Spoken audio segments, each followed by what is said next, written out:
الحمد لله الذي شرع الزكاة تطهيرا للأموال وتزكية للنفوس وجعلها ركنا من أركان الإسلام. تحقق التكافل وتنشر المودة بين الأنام، والصلاة والسلام على سيدنا محمد الذي بين أحكام الزكاة وحث على أدائها وعلى آله وأصحابه أجمعين. قال الله تعالى في كتابه المجيد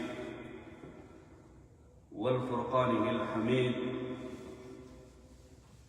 خذ من أموالهم صدقة تطهرهم وتزكيهم بها وصل عليهم إن الصلاة سكن لهم والله سميع عليم.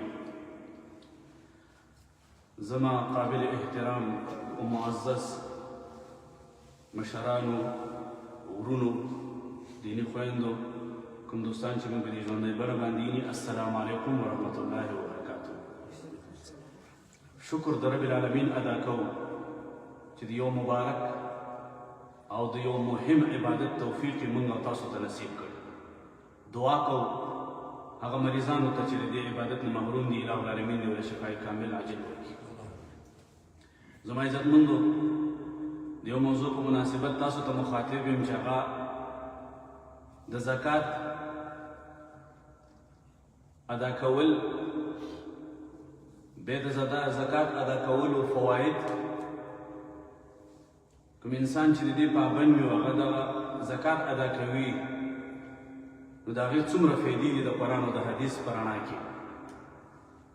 او کوم انسان چې زکات نه ادا کوي، دا زکات د نه ادا کولو نقصانات دا څومره دي په قرآن او په حدیث کې. نو دې ته به انشاءالله تعالی متوجه شو. الله سبحانه وتعالی موږ او تاسو ته د ایمان دولت را نصیب کړی دی، او د دې ایمان تقاضا دا ده چې موږ او تاسې د الله سبحانه وتعالی نیک او مخلصه او صادقه بندگان جوړ شو.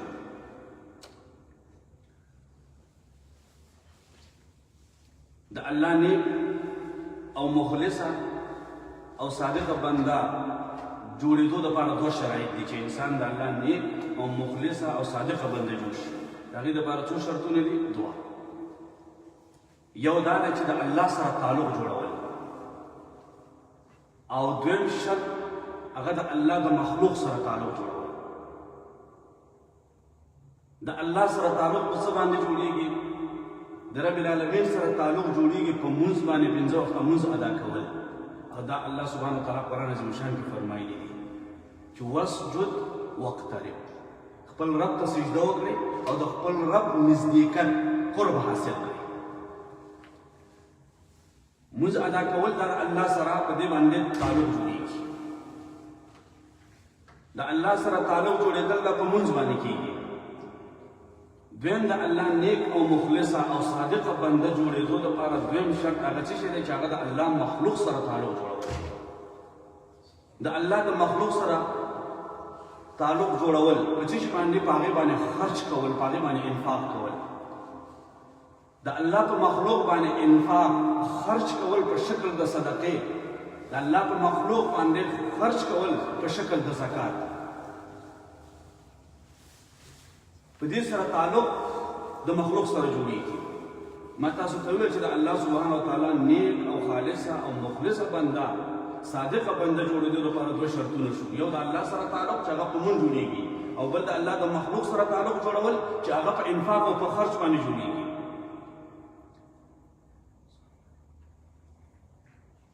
بیا د الله په مخلوق باندې خرچ کول، هغې له صدقه ورکول، زکات ورکول، زموږ ستاسو په دین کې ډېر زیات اهمیت دی او ډېر زیات فضیلت هم بیان شوی دی. الله قرآن عظیم شان کې داسې فرمایي: واقیموا الصلاة وآتوا الزکاة. مونځ ادا کړئ، زکات ادا کړئ. واقرضوا الله قرضا حسنا، او د خپل رب له قرض حسنه ورکړئ. الله له قرض حسنه ورکړئ. الله سبحانه وتعالی موږ او تاسې نه قرض حسنې مطالبه کوي، حالانکه الله سبحانه وتعالی د تمام کائنات مالک دی، خالق دی، رازق دی، هغه رب العالمین دی. او بیا هم الله سبحانه وتعالی زما او ستا په مال کې د قرض حسنې مطالبه کوي. سوال دا پیدا کېږي چې رب العالمین دی تمام کائنات خالق دی، هغه رازق دی، رب العالمین دی، ولې ما تا نه قرض غواړي؟ من ذا الذي يقرض الله قرضا حسنا. د کال د تېرېدو نه بعد الله سبحانه وتعالی امر کوي چې په دې کې د زکات مطالبه کوي، زکات ورکړه. هغه هم پوره درنه نه اخلي، نیمایي درنه نه اخلي، بلکې 40 حصہ یعنی په سلو کې 2.5% الله سبحانه وتعالی په هغې کې د زکات مطالبه کوي. او په هغه زکات باندې بیا الله سبحانه وتعالی د دې خپل بنده سره د دې خبرې وعده هم کوي چې زه به په څو چنده زیاته فایده درکړم. دا د رب العالمین شفقت دی، مهرباني ده پر خپلو بندګانو باندې. د قرض مطالبه زما بندګانو دې ته ورکړه، الله وایي د ما نه واخله. کال تېرېدو باندې د زکات مطالبه کوي، پوره هم نه، نیم هم نه، بلکې 40 حصہ په سلو کې 2.5% الله سبحانه وتعالی د دې خبرې وعده کوي چې ما نه په څو چنده زیات به واخله. بے زکات ورکول، ادا کول، د دې څومره فواید دي، څومره فضیلت دي. په انسان دا غور سره قرآن او حدیث ته متوجه شي، انسان په دې باندې فکر وکړي او تحقیق وکړي چې زه کال په کال زکات ادا کوم. یو خو د الله امر دی، فریضه دې ادا کړه. دویم چې د دې فوایدو ته متوجه شي چې څومره فایدې پکې دي. نو دا ډېرې مهمې دي. ولې که کله موږ او تاسو ته د زکات د ورکولو فایدې معلومې شوې او د زکات د نه ادا کولو نقصانات معلوم شو، نو بیا به انسان په دې مسله کې ډېر احتیاط کوي او تاکید به کوي. د زکات د ورکولو یوه لویه فایده دا ده، کوم انسان چې زکات ادا کوي دا د ایمان د تکمیلېدو ذریعه ده، ځکه چې دا رکن د اسلام دی. کوم انسان چې زکات ادا کوي نو دا په د اسلام کې مکمل داخل دی. یوازې مونځ نه، یوازې حج نه، یوازې روزه نه، بلکې دې زکات هم ادا کوي نو دا تکمیل د ایمان دی. یو فایده دا ده چې تکمیل د ایمان هغه زکات ادا کول دي. دویمه فایده د زکات د ادا کولو دا ده چې دا د رحمت الهي حصول په دې باندې کېږي. د الله رحم هغه په دې باندې حاصلېږي. موږ تاسو د الله رحم ته محتاج یو، الله په موږ رحم وکړي. چاته وایو چې الله دې په تا رحم وکړي. نو زکات ادا کولو سره د الله رحم حاصلېږي. څنګه حاصلېږي؟ او دا الله قرآن عظیم شان کې فرمایي دي. الله فرمایي ورحمتي وسعت كل شيء، زما رحمت پراخه دی. بیا الله په دغه آیت کې فرمایي فسأکتبها للذین یتقون ویؤتون الزکات. الله فرمایي زه به دا خپل رحمت د هغه چا دپاره ولیکم څوک چې تقوا اختیار کړي، پرهیزګاري اختیار کړي، ویؤتون الزکات او زکات ادا کوي. نو معلومه دا شو چې د الله رحم حاصلېږي په څه شي باندې؟ په زکات ادا کولو باندې. نو دویمه فایده د دې زکات ادا کولو دا ده چې رحمت الهي د هغې د حصول ذریعه هغه دا زکات ادا کوي. دریمه فایده د زکات د ادا کولو چې کوم انسان زکات ادا کوي هغه دا ده چې دا د مؤمن د متقي او د پرهیزګار صفت دی. سورة بقره کې په دې اول آیت کې فرمایي هدى للمتقین الذین یؤمنون بالغیب ویقیمون الصلاة ومما رزقناهم ينفقون. الله فرمایي چې مؤمنانو یو صفت دا دی، د متقینو د پرهیزګارانو یو صفت دا دی، که مال چې ورله موږ ورکړی دی هغه زموږ په لاره کې خرچ کوي، زما په بندګانو باندې خرچ کوي، په هغې کې زکات ورکوي، صدقه ورکوي. نو دا زکات ادا کول دا د متقي او د پرهیزګارۍ علامه ده، د هغې نشاني او د هغې صفت دی. کوم انسان چې زکات ادا کوو په دې کې صفت د متقیانو موجود دی. نو دا دریم فایده ده د زکات د ادا کولو. څلورمه فایده د زکات د ادا کولو هغه دا ده چې دا د کامیابۍ لاره ده. انسان کامیابۍ ته رسوي دا زکات. کوم انسان چې زکات ادا کوي الله سبحانه وتعالی د ده دا نوم په هغه کامیابو انسانانو کې شامل کړي، د ده نوم ولیکي په هغه کامیابو انسانانو کې. او دا هم الله سبحانه وتعالی قرآن عظیم شان کې فرمایي. قرآن چې موږ تاسو ته کومه د کامیابۍ او د فلاح لاره راښودلې ده چې کامیابۍ ته رسېږي، فلاح ته رسېږي، نو یو لاره یوه طریقه دا ده زکات ادا کول، یوې دا ښودلې ده. الله قرآن کې داسې فرمایي قد سورة المؤمنون کې قد افلح المؤمنون، الله فرمایي مؤمنان کامیاب شو. یا الله کوم مؤمنان کامیاب شو؟ والذین هم للزکات فاعلون، کوم خلک چې زکات ادا کوي. نو دې نه دا معلومه شوه چې فلاح ته رسېدل، کامیابۍ ته رسېدل یوه لار هغه زکات ادا کول دي. نو دې څلورمه فایده ده چې فلاح او کامیابۍ ته رسېدل زکات ادا کول دي. پنځمه فایده د زکات ادا کول هغه دا ده چې دې انسان سره همیشه الله کومک کوي، الله د سره مرسته کوي، الله د سره مدد کوي، نصرت الهي دا انسان مستحق وي او همیشه د سره د الله نصرت او کومک ورسره وي. دا الله سبحانه وتعالی قرآن عظیم شان کې فرمایي ذریعه ول عمدغه زکات ښودلې ده. الله قرآن کې فرمایي ولینصرن الله من ینصره. الله فرمایي زه به خامخا د هغه کسانو سره مرسته وکړم، کومک ورسره وکړم. کوم کسان؟ من ینصره، څوک چې د الله د دین لپاره کومک کوي. د الله د دین لپاره کوم کسان؟ الذین ان مکناهم فی الارض واقاموا الصلاة وآتوا الزکاة. هغه کسان چې په ځمکه باندې اوسېږي، د لمونځ پابند دي او زکات ادا کوي. نو د دې نه دا معلومه شوه کوم انسان چې کال په کال باندې د زکات پابندي کوي او زکات ادا کوي، د الله کومک او د الله ملګرتیا د ده سره ده. نو همیشه خلکو ته دا وایي چې الله دې ملګری شي، الله دې مل شي. نو الله مل کېږي په څه شي باندې؟ قرآن کې الله ذریعه ښودلې ده چې مل کېدلو زما یوه ذریعه دا ده چې زه انسان سره کومک او ملګری شم، زکات ادا کول. نو پنځمه فایده د زکات دا ده چې هغې باندې انسان ته نصرت الهي، کومک د الله ورسره وي دې انسان سره. دا پنځمه فایده. شپږمه فایده د زکات د ادا کولو هغه دا ده چې دا انسان الله سبحانه وتعالی د نیکانو بندګانو کې شامل کړي. ویلي چې د ده دا نوم په نیکو خلکو کې دا نوم شامل کړي چې دا نیک انسان دی. کوم انسان چې د زکات پابندي کوي، او دا هم الله قرآن کې فرمایي، رب العالمین داسې فرمایي انما یعمر مساجد الله. مسجدونه څوک آبادوي؟ من آمن بالله والیوم الاخر. څوک چې په الله او په آخرت باندې ایمان لري. چا چې په الله ایمان نه وي، په آخرت باندې ایمان نه لري، مسجد څه کار دی؟ جوړول یې څه کار دی او راتلل یې څه کار دی؟ دا خو هغه څوک آبادوي چې څوک په الله او په آخرت باندې ایمان لري. من آمن بالله والیوم الاخر. او بیا الله فرمایي واقام الصلاة وآتى الزکاة. او هغه خلک چې دوی لمونځ کوي او زکات هم ادا کوي. نو بیا الله دې آیات په اخر کې فرمایي اولئک عسى ان یکونوا من المهتدین. دا هغه خلک دي چې دا په نیکو کسانو کې شامل دي، دا په دغه هدایت والا خلکو کې شامل دي. نو شپږمه فایده د زکات د ادا کولو دا ده چې موږ دې الله په هغه نیکانو بندګانو کې شامل کړي، په هغې کې ولیکي. د هغه انسان دپاره چې کال په کال ځان سره حساب کړي او زکات ادا کوي. اوومه فایده د زکات د ادا کولو هغه دا ده چې مسلمان ورور باندې ستا د وجې نه خوشحالي راشي. یو مسلمان ضرورتمند دی، محتاج دی، په ژوند کې یو مشکل لري، هغې ته رسیدګي نشي کولی، تا ورله زکات ورکړه او د هغه زکات په وجه باندې د هغه مشکل حل شو، هغه حاجت یې پوره شو، نو تا دی په خوشحالۍ کې ور داخل. نو دی اوومه فایده ده چې تا یو مسلمانانو باندې خوشحالي راوستله، ستا په وجه ورباندې راغله. اتمه فایده د زکات د ادا کولو دا ده چې د مسلمانانو په خپل مابین کې اخوت، ورورولي، محبت، دا زکات د هغې بهترین تعبیر دی. یو مسلمان سره د محبت اظهار هغه په زکات باندې کېږي. کله چې یو مسلمان له تا زکات ورکړ، نو هغه مسلمان د زړه نه نفرت ختم شي، احساس محرومي هم ختم شي چې زه په دې معاشره کې یوازې نه یم، زه په مسلمانانو کې داسې تنها نه یم چې زما اقتصاد خراب دی او زما حالات خراب دی، نه نور مسلمانان ورونه شته دی کومک کول والا. نو احساس محرومي هم ختمه شوه.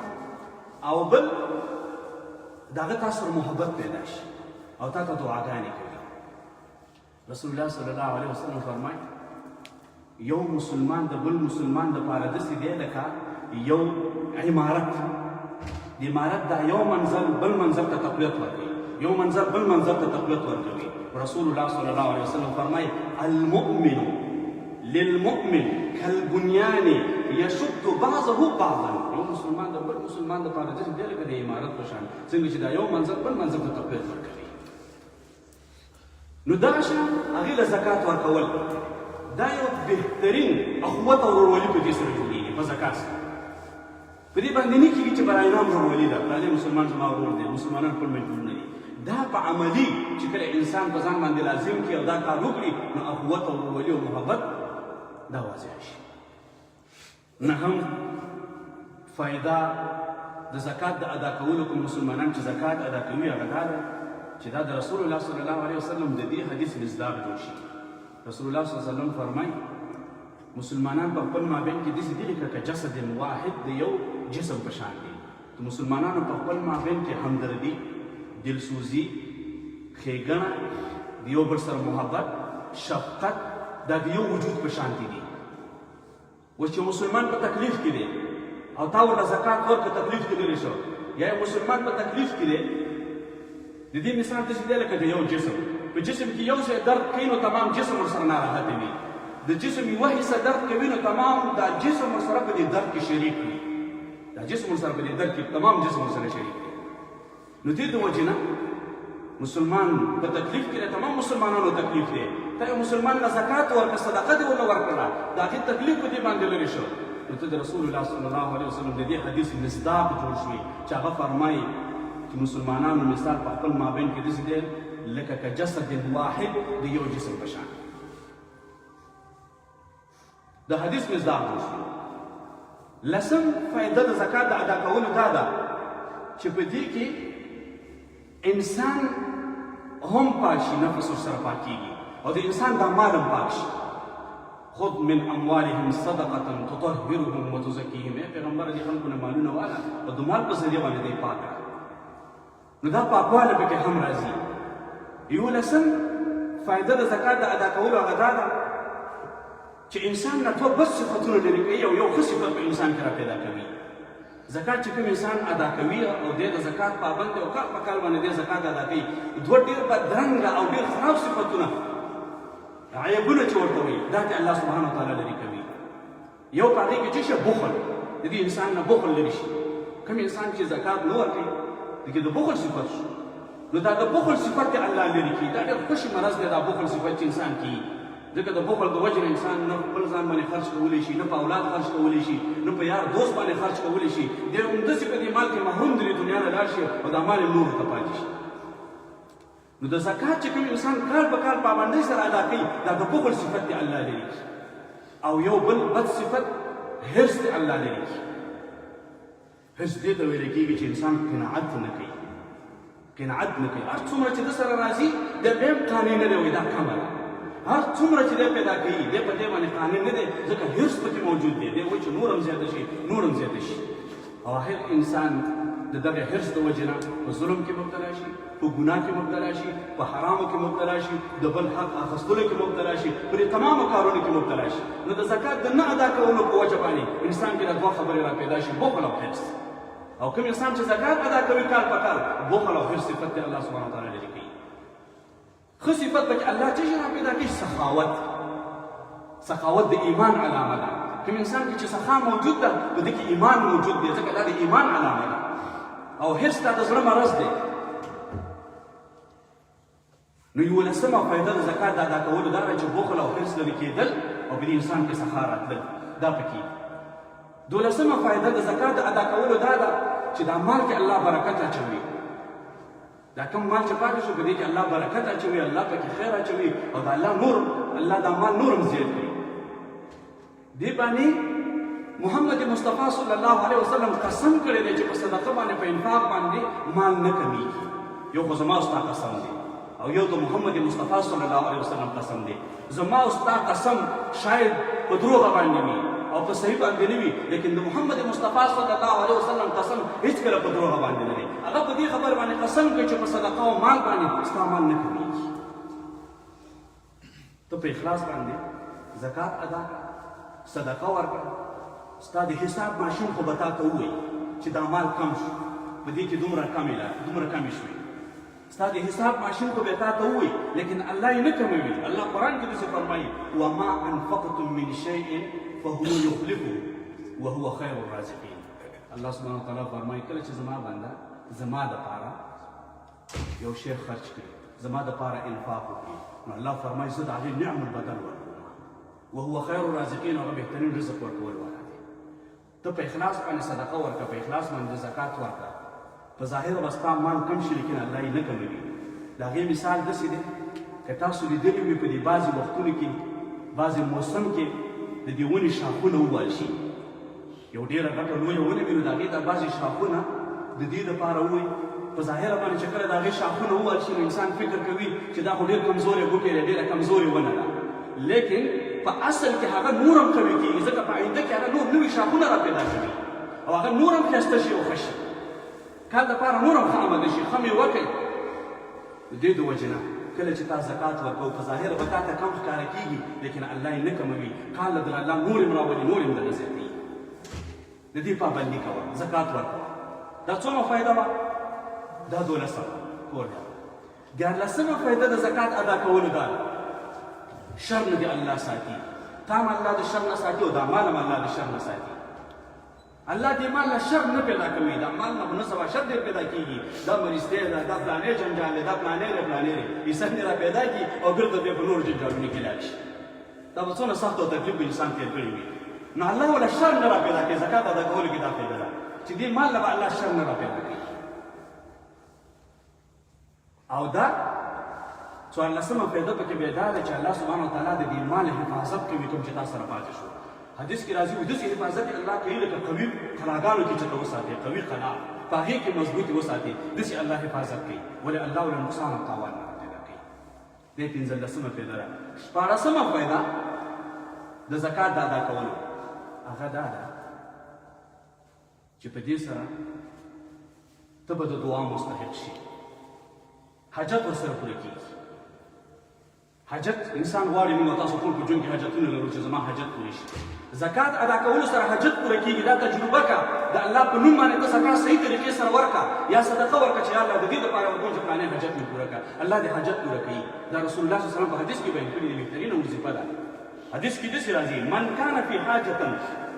من کان فی حاجة اخیه کان الله فی حاجته یو مسلمان حاجت دې پوره کړه وی الله سبحانه وتعالی به دې انسان دنیوي او اخروي حاجتونه پوره کړي نو 14مه فایده د زکات ادا کولو دا ده چې په هغې سره د مسلمان حاجت به پوره شي الله به ستا حاجتونه پوره کړي 15مه فایده د زکات دا ده چې کمزوري بېوسه یتیمانان محتاجه ضرورتمند هغه تا ته دعا کوي او پیغمبر صلی الله علیه وسلم فرمایلی دي چې د الله رحم د الله کرم د الله مهرباني او د الله رحمت خیر او برکت دا حاصلېږي په څه شي باندې د ضعیفو خلکو په دعا باندې د کمزورو خلکو په دعا باندې هغه مستحق خلکو تا ته دعا وکړله نو ته د دعا مستحق شوې دا 15 فایدې چې ما کومې ذکر کړي دا په څه شي باندې دي دا د زکات په ادا کولو باندې دي نو دې مختصر زکات چې څوک نه ادا کوي نقصانات یې هغه بلې مختصر ویم په اختصار سره چې وخت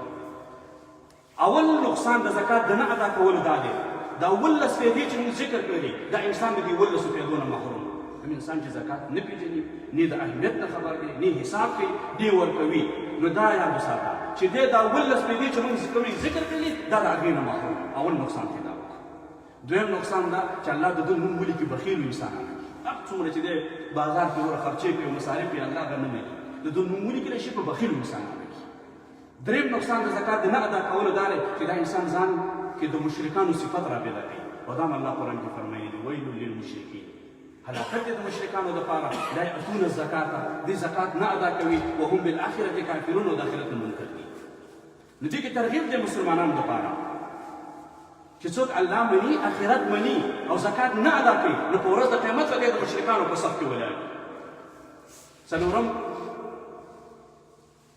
زکات د نه ادا کولو نقصان هغه دا دی چې الله به دې انسان باندې قحط راولي اقتصادي مشکلات به الله راولي معاشي مشکلات به الله راولي قحط به الله راولي دا قحط څنګه یو داسې قحط دی چې عمومي راشي یو شی نه پیدا کېږي اوس اصلي خبرداری راغلی دی چې کېدای شي چې داسې کوم جنجال پیدا شي څوک لګیا دي سکاره جمع کوي څوک تیشه جمع کوي ولې د قحط نه یېرېږو چې رانه شي یو خو هغه قحط دی یو د انسان په قحط کې په 2 قسمونو سره نور دی یو داسې قحط دی چې بازار کې به هر شی پیدا کېږي هر نعمت به موجود وي هر شی به پیدا کېږي لیکن ستا جب ستا اقتصاد به تاله اجازه نه درکوي چې تا هغه شی واخلې شي حاصل یې کړې د اقتصاد د وجې نه ته نشي کولی چې هغه شی واخلې دا هم یو قسم قحط دی یا به دا چې اقتصاد به ښه وي هر شی به موجود وي په بازار کې به تمام نعمتونه موجود وي لیکن په تا باندې به دا پابندي لګېدلې وي چې دا شی ونه خورې دا ونه خورې دا ونه خورې دا تاله بدېږي دا تاله ښه نه دی د مرض د وجې نه به ته د هغې استفاده نشي کولی دا هم یو قحط دی رسول الله صلی الله علیه وسلم فرمایي تظهر الفحش من قوم حتى يعلنوا بها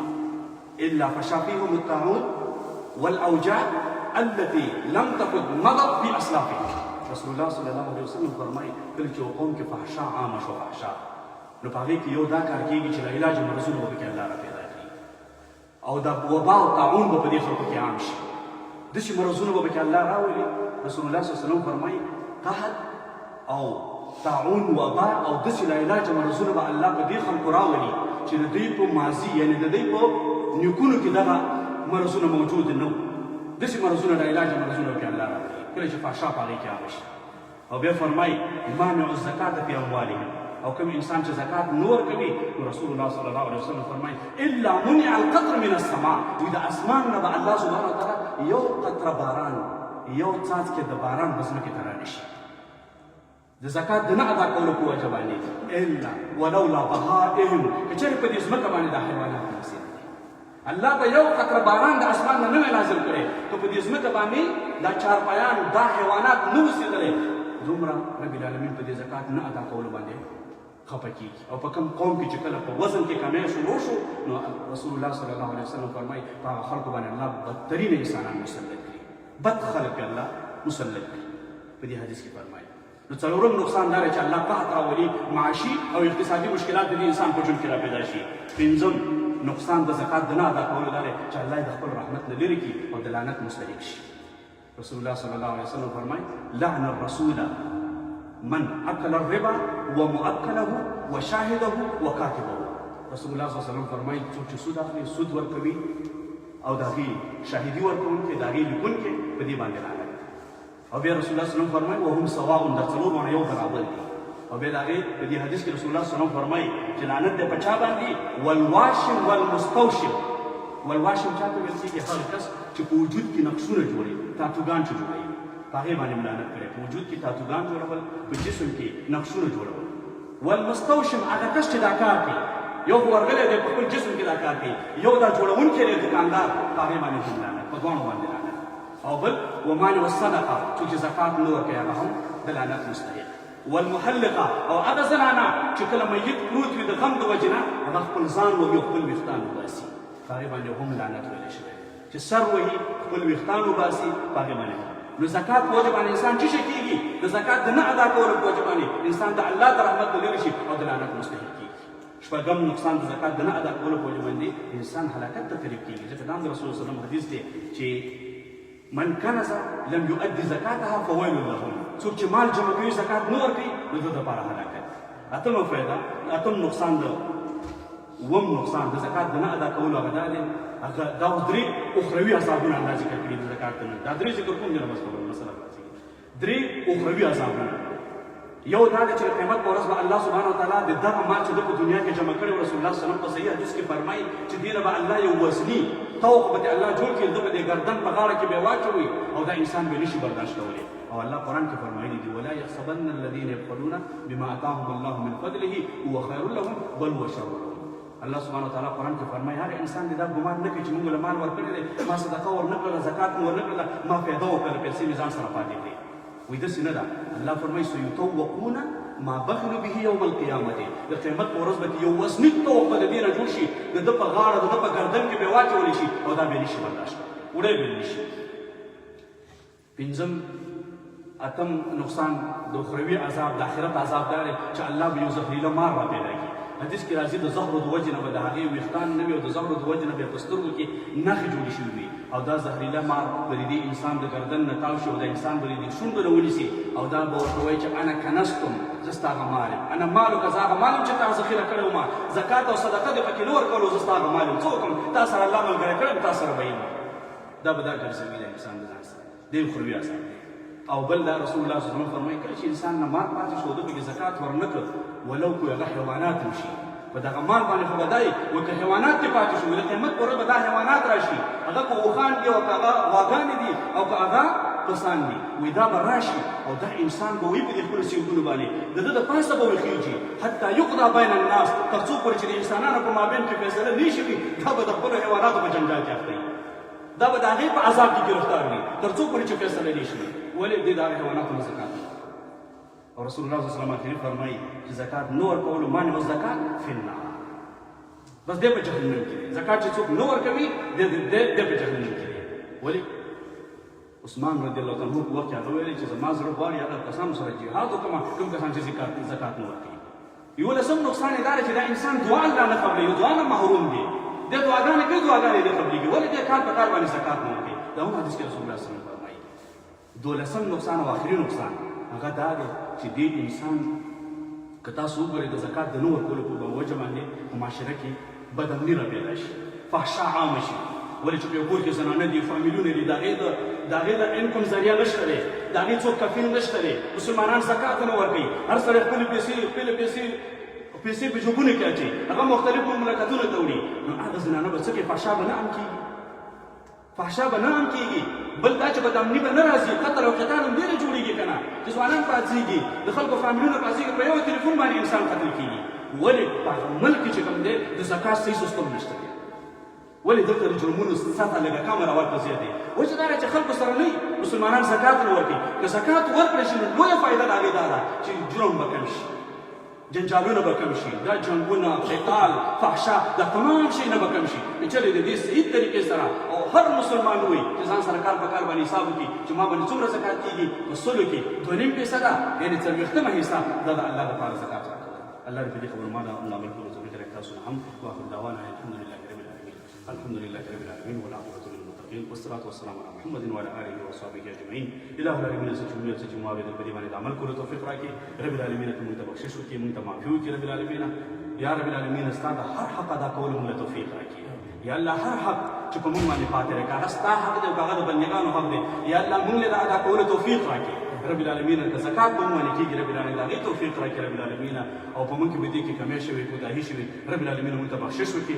رب العالمین فتنو نه مو ساتي، د ازمایش نه مو ساتي، د مرض نه مو ساتي، ستا د قهر او د غضب نه مو ساتي. واخر دعوانا